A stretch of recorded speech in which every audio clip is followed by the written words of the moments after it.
Chapter 3. Come away, come away. Shortly after Mr. and Mrs. Darling left the house, the night lights in the nursery went out. In their place was another, much brighter light. It flew about the room, zipping from drawer to closet as if looking for something. It came to rest on top of a dresser. It turned out not to be a light at all, but a tiny fairy, no bigger than a fist. She was dressed in an exquisite gown made from a leaf. Her name was Tinker Bell. The children did not see her because they were sound asleep. A moment later, the windows flew open and Peter dropped in. "Tink," he called, "where are you?" He spied her inside a glass jug. "Come out of there and tell me where to find my shadow." The sound of tiny bells filled the room. It was fairy talk, and it told Peter his shadow was in the chest of drawers. Peter emptied the drawers one by one until he found his missing shadow. He was so pleased to have his shadow back, he slammed the drawer closed without looking. Tinker Bell was left inside. Peter tried to stick his shadow to his feet, but it would not stick. He wet it and rubbed it with soap, but the shadow refused to stay put. Peter sat on the floor and began to cry. This woke Wendy. "Why are you crying?" she said. Peter stood and bowed gracefully the way he had learned from the fairies. Wendy stood up in bed and bowed back. "What's your name?" Peter asked. "Mary Maria Angela Darling," Wendy replied. "What's yours?" "Peter Pan," Peter said. "Where do you live?" Wendy asked. Peter glanced out the window. "Second to the right and then straight on till morning," he said. "What a funny address," Wendy said. Is that what they write on your letters?" Peter frowned. "I don't get letters," he said. "Well, is that what they write on your mother's letters?" Wendy asked politely. "I don't have a mother," Peter said quickly, "and I don't care to have one." Wendy went to Peter's side. "No wonder you were crying," she said. "I wasn't crying about mothers," Peter said indignantly. "My shadow won't stay on." "How awful," Wendy said as she examined the wrinkled shadow. "I shall sew it on." And with a needle and thread, she did just that. The moment the shadow was attached, Peter leaped with joy. "How clever I am," he said, forgetting it was Wendy and not he who repaired his shadow. "You are very conceited," Wendy said, "and cocky, too." She was upset. Peter changed his tone. "Don't be upset, Wendy," he said sweetly. "You are worth 20 boys." Wendy could not resist. "Do you really think so, Peter?" she asked. "Yes, I do," Peter replied. He sat down on the side of the bed next to Wendy. "Then I shall give you a kiss," Wendy said. Peter put out his hand to receive the kiss. He did not know what a kiss was. Wendy quickly handed him a thimble so his feelings would not be hurt. In return, Peter gave her an acorn button. She accepted it graciously. "I shall wear it on a chain around my neck," she said. How fortunate that would be, though just now Wendy could not know why. Wendy was very interested in Peter. "How old are you?" she asked. Peter squirmed. "I don't know," he said. "I ran away the day I was born." "Why did you do a thing like that?" Peter was very uncomfortable. "I heard my father and mother talking about what I should be when I grow up," he said at last. Then, looking Wendy straight in the eye, he said sharply, "I don't ever want to be grown up. I want to stay a little boy and have fun. That's why I ran away to live with the fairies." Wendy's fascination grew. She asked dozens of questions about fairies. They seemed quite marvelous because her own life was so ordinary. Peter was surprised because fairies were a nuisance to him, even though he admitted he mostly liked them. "Fairies began when the first baby laughed," Peter explained. "The laugh broke into thousands of pieces, and each became a fairy. Every boy and girl should have one," he added, "but they don't believe in fairies." He turned quite serious.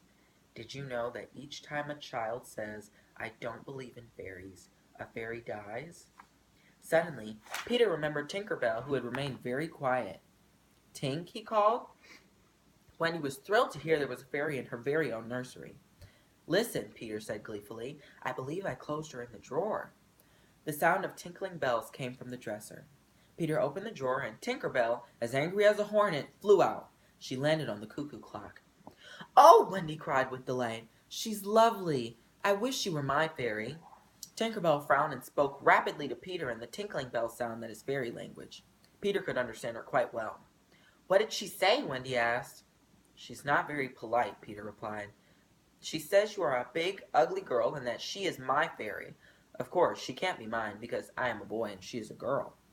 On hearing that, Tinker Bell flew angrily out of the room. Wendy wanted to know more about Peter. When he said he lived in Neverland with the Lost Boys, she was excited. It must be such fun, she said. But we're lonely, Peter said. There are no girls, you see. Only boys who have fallen out of their carriages are sent to Neverland. Girls are much too clever for that. No girls, Wendy said. John would like that. He really despises girls. On hearing that, Peter kicked John soundly out of bed. That upset Wendy.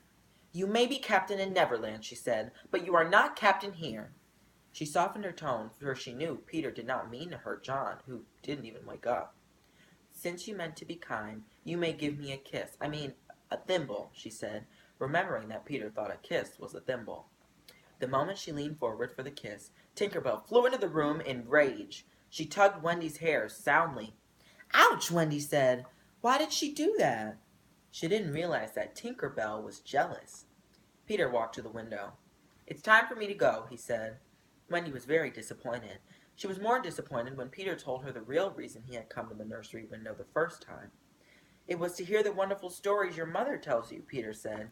Now, I must go back to Neverland to tell the boys the story she told about the prince. Oh, don't go, Wendy begged. I know lots of stories. A selfish look crossed Peter's face. He grabbed Wendy by the arm and tugged her towards the window. Come with me and tell the other boys your stories, he said. Wendy held back. I can't, she said. I must think of my mother, and besides, I can't fly. I'll teach you, Peter exclaimed. You could tell us stories and tuck us in at night. Then he smiled in a cunning way. Oh, we would respect you so, he added. You could sew our clothes and make pockets for us. We have none, you see.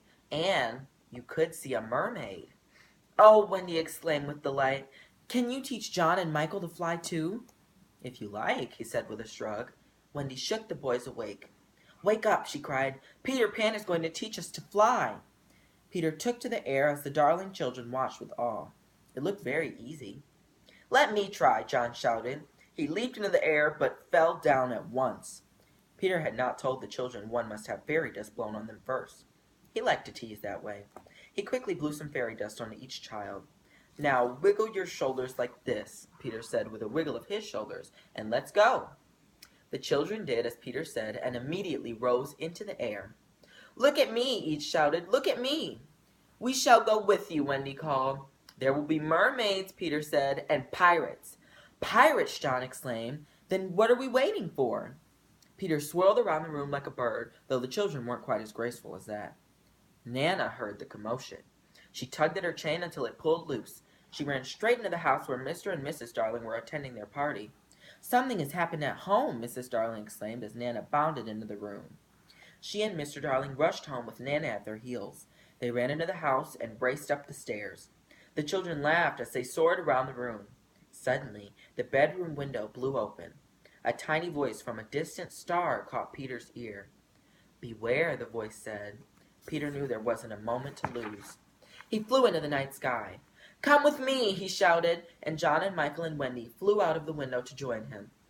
At that moment, Mr. Darling threw open the nursery door, but the room was as empty as a bird cage after all the birds had flown away.